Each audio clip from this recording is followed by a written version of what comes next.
Magandang hapon sa inyong lahat. Muli ito po si Herbert Curia, author-promoter ng Bible Lights Promotion.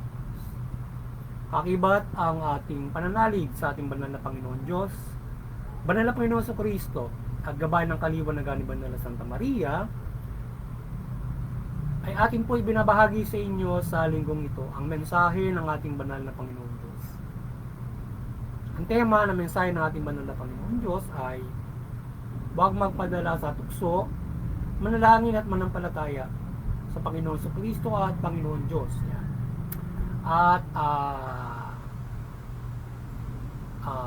happy Lenten season sa ating lahat mula doon sa Kristyano Katoliko. Ito ay nagsimula na nitong last Ash Wednesday at ito ay magtatapos sa April 2. Yan. Yan ay April 2, April 3, April 4 hanggang April 5. Yan, Maundy Thursday yung April 2 eh. April 3 is yan, Good Friday. So yun at ngayon po ay aking muli ay aking ibinabagi sa inyo ang mensahe ng ating banal na Panginoon Diyos sa pamamagitan ng ating banal na Panginoon sa Kristo. At babasahin ko po sa inyo ang mga mensaheng ito mula po sa Bagong Tipan ng Mabuting Balita na paghahari ng ating banal na Panginoon Diyos sa pamamagitan ng banal na Panginoon sa Kristo. At ayon po dito kay Apostol San Lucas, Kabanata 4, talatang 1 hanggang 7, ito po ang mensahe. Umalis si Jesus sa Jordan, puspos ng Espiritu Santo, dinala siya ng Espiritu Santo doon sa ilang at sa loob ng 40 araw ay tinukso ng dyablo. Hindi siya kumain sa buong panahon iyon, kaya't gutom na gutom siya. Sinabi sa kanya ng dyablo, kung ikaw ang anak ng Diyos, iutos mo na maging tinapay ang batong ito. Ngunit sinagot siya ni Jesus, nasusulat, hindi lamang sa tinapay nabubuhay ang mga tao. Dinala siya ng dyablo sa isang napakataas na lugar. Sa isang saglit ay pinakita sa kanya ang lahat ng kaharian ng sanlibutan. Ibibigay ko sa iyo ang lahat ng kapangyarihan kadakilaan ng mga kaharian ito, wika ng dyablo. Pinagkulob ito sa akin at maibibigay ko sa kanino mang ibigin ko. kung ako'y sasambahin mo, magiging iyong lahat ito. Sumagot si Jesus, nasusulat ang iyong Diyos at Panginoon ang sasambahin mo, at siya lamang ang iyong paglilingkuran. Ipagpatuloy po natin kay Apostol San Marcos, Kabanata 6, talatang 9 hanggang 10. Ito po ang mensahe. Ganito kayo mananalangin, Ama namin na sa langit, sambahin nawa ang pangalan mo, nawa mag-aari sa amin, sundin nawa ang kalooban mo dito sa lupa tulad ng sa langit. Bigyan mo kami ng pagkain kailangan namin sa araw na ito, at patawarin mo kami sa aming kasalanan, tulad din naman ng aming pagpapatawad sa nagkasala sa amin. At huwag mo kaming iharap sa mabigat na pagsubok, kundi adyan mo kami sa masama. Patuloy po natin kay Apostol San Mateo, Kabanata 6, talatang 31, talatang 30. Ito po ang mensahe. Huwag kayong mabalisa tungkol sa inyong kakainin, iinumin na daramtin, sapagkat ang mga bagay na ito ay kinuhumalingan ng mga taong wala pang pananalig sa Diyos. Alam ng inyong amang nasa langit na kailangan ninyo ng lahat ng ito. Ngunit, pag sumakita ninyo ang higit sa lahat, ang pagharian kayo ng Diyos, at mamuhay ng ayon sa kanyang kalooban at ipagkakalob niya ang lahat ng kailangan. Patuloy po natin sa 1 Timoteo, Kabanata 6, talatang 9 hanggang 10. Ito po ang mensahe. Kaya dapat na tayo masiyahan kung tayo ay may kinakain o dinaramid. Ang nagnanasang yumaman sa anumang paraan ay manghuhulog sa tukso at bitag na masamang hangarin. Magtutulak sa kanila sa pahamakan. Sapagkat ang pag-ibig sa salipi ay siyang ugat ng lahat ng kasamaan. Dahil sa pag-ahangad ng magamal ng salapi, may nalalayo sa pananampalataya at nasandak sa paghihirap ang kalooban. Patuloy po natin sa mga taga-Hebreo.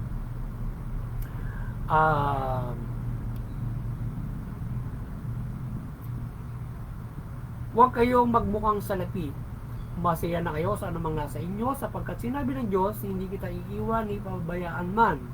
Wala pag-agam-agam na masasabi natin, ang Panginoon ang tumutulong sa akin, hindi ako matatakot, ano ang magagawa sa akin ng tao. Ito po ang mensahe at salita ng ating banal na Panginoon Diyos. Ating po pasalamatan ang ating banal na Panginoon Diyos, banal na Panginoon Kristo, banal na Espiritu Santo, at kainin po ang banal na Santa Maria. Maraming salamat po. Banal na Panginoon Diyos, banal na Panginoon Kristo, banal na Espiritu Santo, at banal na Santa Maria. At ngayon naman po ay paliliwanag ko sa inyo ang mga mensaheng ito mula po dito sa tema na huwag magpadala sa tukso, manalangin at manampalataya sa Panginoong Hesukristo at Panginoong Diyos. Yan. Nais pong ibabatid sa atin ng ating banal na Panginoon Diyos. Lalong-lalo na ngayong semanas, ngayong Lenten season. Yan. Na tayo ay huwag magpadala sa tukso. Yan ang mensahe ng ating banal na Panginoon. Huwag tayo magpadala sa tukso. Iwasan natin yan.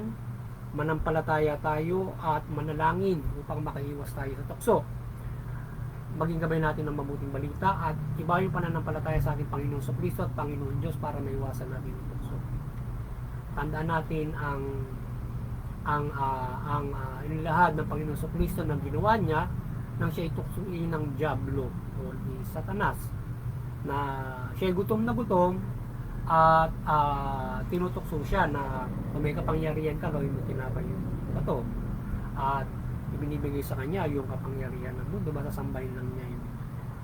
So ngayon ay in a simple interpretation, tayo man ay naghihirap sa mundong ito, tayo may nakararanas ng kagutuman, ay huwag tayong madala sa tukso na gumawa ng hindi mabuti para lamang na kumain. Malam na natin sikmura. So maging matatag tayo kahit na anong paghihirap, nagugutom tayo, para may na huwag tayong matukso na gumawa ng hindi mabuti, o halimbawa paglabag sa batas, o hindi man labag sa batas, hindi mabuting hindi nang ayos sa kalooban ng Panginoon Diyos, para tayo kumain, para tayo ay makapamuhay na maayos, para tayo ay makasabay sa pamumuhay na ito. So iwasan natin yung tukso ng material na bagay mula sa pananalapit yan, na nagdudulot sa atin ng kapahamakan, at ito ay masasandak tayo sa kaparusang impyerno, kapahamakang impyerno, kapahamakang praktikal. Kung lalabag tayo sa batas, tayo ay maaaring makulong, tayo ay maaaring mapariwara, maaari pang malagay sa alangan din ng buhay kung gagawa tayo ng masama because nagugutom tayo, naghihirap tayo. So natin tayo sa material na bagay or any other thing. Maganda na ang buhay mo, gusto mo pa ay mas higit pa. So gagawa ka ng hindi mabuti para lalo kang yumaman. So basically yung mga tao ganoon, aside from simpleng gutom, kaya natin gumawa ng masama, yung iba gusto yumaman ng mayaman, hindi masatisfy. Kaya nga sinasabi ng Panginoon Diyos mula kina sa mga apostol, sabi ni San Pablo, masiyahan ka na kung anong meron ka, para kung meron kang dinaramit at kung meron kang kinakain, para ikaw ay hindi mo, para maiwasan mo o wag kang magmukhang salapi, para maiwasan mo yung tentasyon na ikaw ay magkapera, magkamal ka ng salapi sa hindi mabuting paraan, mauwi ka sa kapahamakan.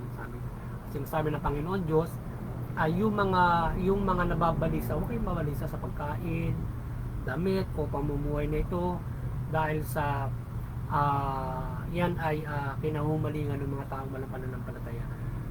Tayo manampalataya ng lubos, pailalim tayo sa Panginoong Kristo, Panginoon Diyos. Alam naman ng Diyos kailangan mong kumain, dahil ginawa kang ganun nagugutom, kailangan mong magdamit. So alam ng Diyos yan. Ngayon ang gusto ng Panginoon Diyos ay manampalataya ka sa Kanya at hilingin mo sa Kanya mga bagay na yan para ipagkaloob sa iyo, huwag sa demonyo, at huwag kang gagawa ng masama. So palagi manampalataya ka sa Kanya, kakibat mo siya para ipagkaloob sa iyo ang mga pangangailangan natin. So ipagdarasal natin sa Kanya, sabi nga ng itinuro sa atin ng Panginoon Kristo, para makiiwas tayo sa particular, isa lang material na bagay, particular sa pagkain o gutuman, na tayo ay dalangin natin sa Panginoon Diyos, manampalataya tayo sa Kanya, idalangin natin iadya tayo sa tukso kung tayo iharap sa migpit na pagsubok at tayo ay pakalooban niya ng kakanin sa araw-araw o mga magkabigyan ng pangangailangan natin sa mga araw-araw. So tayo hindi bigyan ng mabigat na pagsubok at tayo ay tuluyang laging gutom, tuluyang laging naghihirap, kundi ay pagkakalooban niya ng ating kakanin, ng ating magandang pamumuhay. At kaya nga yan ay pagkakaloob sa atin at sa bawat isa, ikaw man ay may kakayanan na makapagtrabaho o wala, ay pagkakalooban ka ng magandang pamumuhay ng Panginoon. Kakain ka, magkakaroon. Sapagkat nagtayo din siya ng gobyerno para pangalagaan ng pagbibigay ng kabuhayan sa mga tao.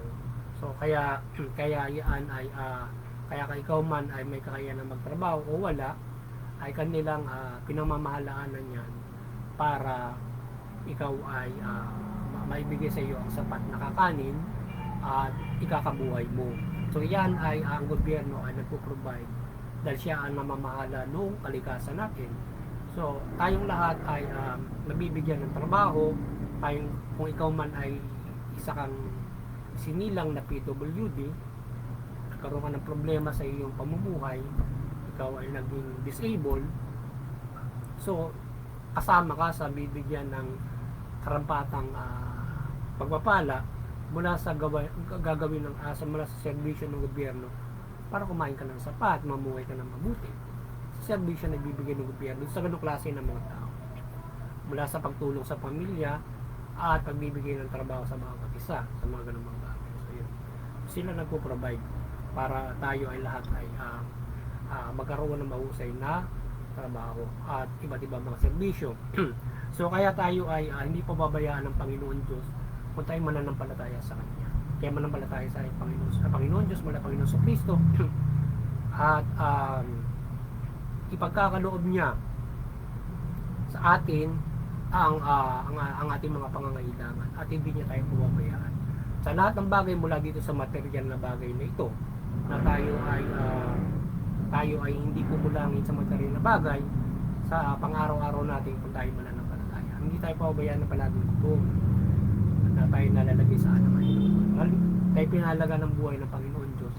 Iniligtas ka pa ng Panginoon sa Kristo sa kasamaan kung pababayaan ka rin lang niya na magutom habang buhay. Siyempre, kaya nalagay ng gobyerno, ang tao ay tayong lahat ay kanyang ginabayan na matuto tayong tumulong sa ating kapwa-tao. Tayo ay magmalasakit sa ating kapwa-tao. Kung may nakikita ka na ganun ang situation, na mayroong problema sa material na bagay, particular pagkain, tumulong ka. But basically, dapat yung gobyerno ang gagawa noon para walang magutom doon sa mamamayan mo. So, iyan ay responsibility na ibinibigay ng Diyos sa gobyerno kasi nasa pamamahalan nila yan. Sila ay ang gobyerno ay kumukolekta ng buwis, hindi lamang yon, siya ay nagmamanage noong kalikasan, noong lupain, para ito ay nakukultivate ng maayos. So everybody ay makikinabang doon pa lamang sa kung kukultivate ng gobyerno, sila pa lamang magpakultivate ng ating kalikasan, lahat ay mabibigyan kahit yung hindi na walang kakayanan na magtrabaho, pasiserbisyuhan ng ating gobyerno yan. So kaya tayo ay umasa sa ating Panginoon Diyos at hindi niya tayo pababayaan sa kanyang loob na kanyang pag-aari.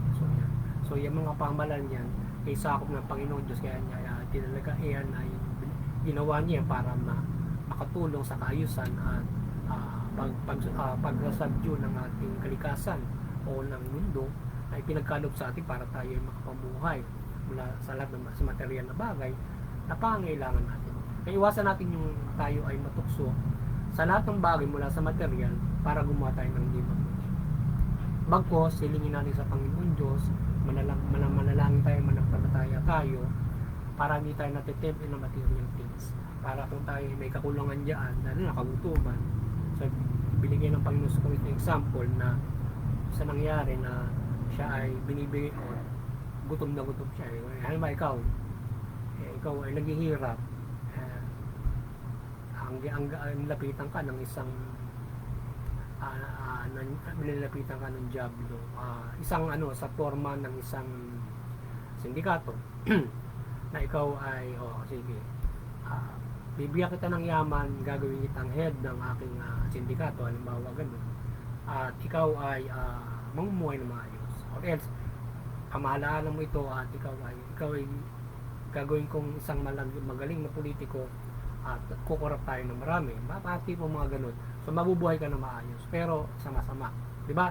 So ikaw kung gutom ka, baka patim ka na yung halimbawa forma ng paglabis sa iyo ng demonyo para kumain ka, para ikaw ay in practicality, halimbawa lalapitan ka na gano'n, ikaw ay bibigyan ka ng pera pero gagawa ka ng masama, parang gano'n, ikaw ay may kapalit na kasamaan, or pagsamba sa demonyo kung gagawa ka ng masama, di ba? Kasi hindi ka naman basta direktang lalapitan ni Satanas para sambahin mo siya. So sa forma ng mga taong masama na sumasamba na sa kanya, or sa forma ng paggawa ng demonyo, ganun mo sinasamba yung demonyo.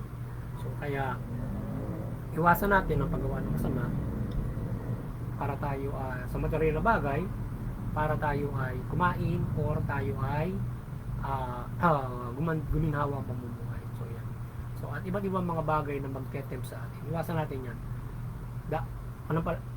Manampalataya tayo sa Panginoon Diyos, mula sa Panginoon sa Kristo, at gagabayin tayo ng kapangyarihan niya para tayo ay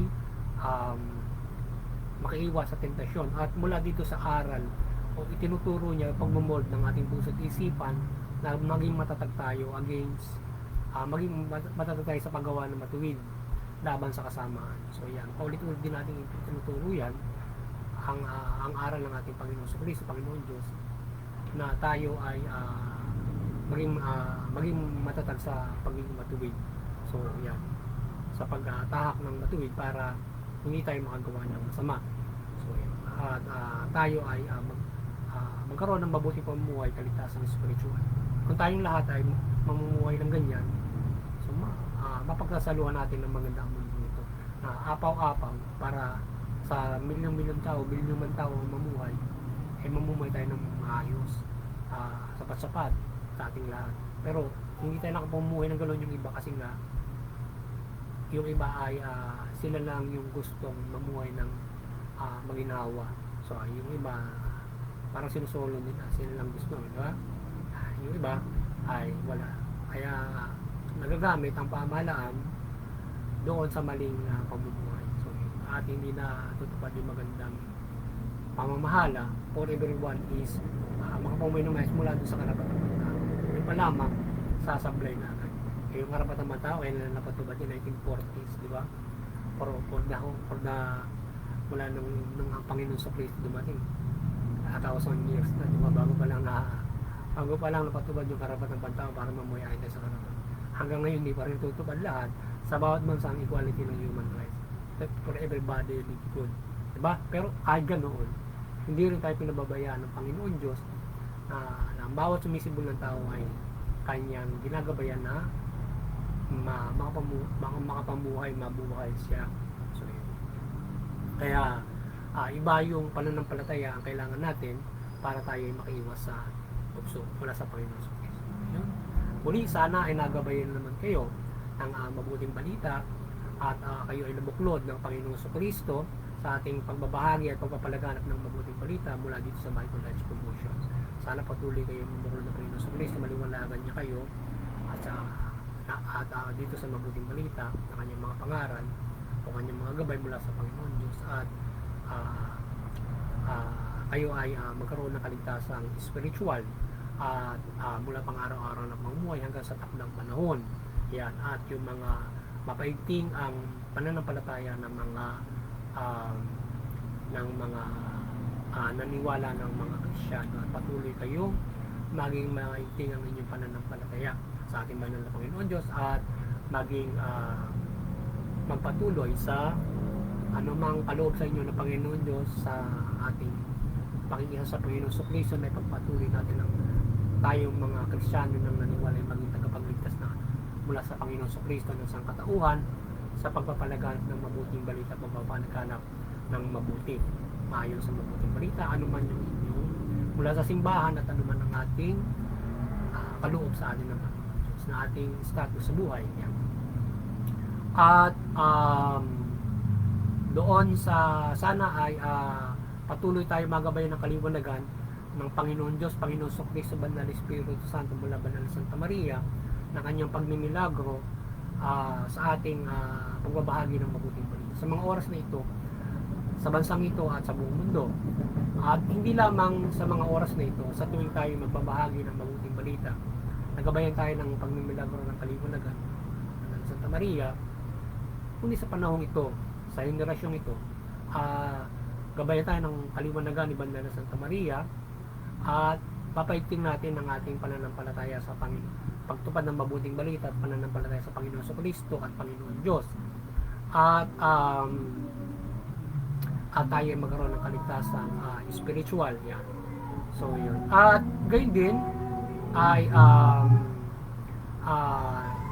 doon sa iba't ibang mga reliyon, sana tayo maliwanagan at magkaisa tayo sa interfaith unity. Magkaisa tayo sa interfaith unity at unawain natin yung ating mga paniniwala. May paniniwala man o hindi, magkaisa tayo sa interfaith unity at tayo ay makapagpairal ng pagkakaisa at kapayapaan. Makagabay tayo sa common na pagkakaisa at maiwasan natin yung paglabag sa batas. Maiwasan natin yung kaguluhan o hindi pagkakaunawaan na uwid sa paglabag sa batas, karahasan, yan, lalong-lalo na digmaan. So yun, na nangyayari sa iba't ibang parte ng ating bansa mula sa iba't ibang mga reliyon. Kaya sana ay tayo para magkaunawaan tayo, makagabay tayo sa buong mundo, mula sa pamilya, community, bansa, buong mundo ng kapayapaan, pagkakaisa, common good, lalo na sa mga pamalaan, lalo sa pagpapairal ng karapatan pantao. Magabayan natin sila para tayo ay nagkakaroon ng pagkakaisa. Hindi nalalabag ang batas, mayroon tayong common unity. Aside from our iba-ibang pananiwala, tayo ay mayroong divine na gabay sa atin na sa kapayapaan nagkakaisa. Lalo na dyan from the simple common unity or peace na ating gabay sa lahat. Lalong-lalo na gabay ng ating maka-spiritual na ating mga pananampalataya. So, higit natin magagabayan ng common to para tayo magkaunawaan sa interfaith unity. So, yan. At doon sa CBCP Vatican Church, kayo po ay patuloy na maliwanagan ni ating Banal na Santa Maria at patuloy nyo pagbuklorin nyo sa katauhan sa pananampalataya sa Panginoon Diyos mula Panginoon sa Kristo at Banal na Espiritu Santo at mabuting balita. Ayan. At sa ating munting kakayanan, patuloy tayong nananampalataya ng gabay ng Panginoon Diyos, Panginoon sa Kristo, Banal na Espiritu Santo, ng kanyang kapangyarihan, gabay ng kanyang kapangyarihan at kaliwanagan mula sa Banal na Santa Maria, at iba't iba niyang gabay ng kanyang milagro at kapangyarihan, lalong-lalo na sa ating paggabay sa pamahalaan, sa ating paggabay ng mabuting balita sa pamahalaan. Gabayan tayo ng kapangyarihan ng Panginoon Diyos at pagliwanagan niya yung pamahalaan sa ating pagpapalaganap ng mabuting balita. Paggabay sa lahat, mula sa kapamahalaan sa mga namumuno nito, mula dito sa bansang Pilipinas at buong mundo. At ito ay mamahala ng mabuti ang mga kapamahalaan. Kaya mga kapamahalaan, mamahala kayo ng mabuti sa gabay ng banal na Panginoon Diyos, kaliwanagan mamahala at kaliwanagan ni Banal na Santa Maria, maliwanagan kayo at gayon din ng mabuting balita at kayo ay magabayan ito para mamahala kayo ng mabuti. Tugunin yung karapatan ng tao, patas na hustisya, at sa gayon makikinabang ang inyong mamamayan. Makapamumuhay sila ng mapayapa ayon sa karapatan. Higit sa lahat ay makapanampalataya sila ng lubos mula sa simbahang Kristiyano, makapanampalataya sila ng lubos sa Panginoon Diyos at magkaroon sila ng kaligtasan spiritual. So yun, magandang hapon sa inyo lahat. Sana ay patuloy na pagpalain at protektahan ng banal na Panginoon Diyos, Panginoon sa Banal na Espiritu Santo, ang sangkatauhan mula bansang Pilipinas at lahat ng tao, at tayo ay sama-sama mamuhay ayon sa mabuting balita. Magandang hapon sa inyo lahat.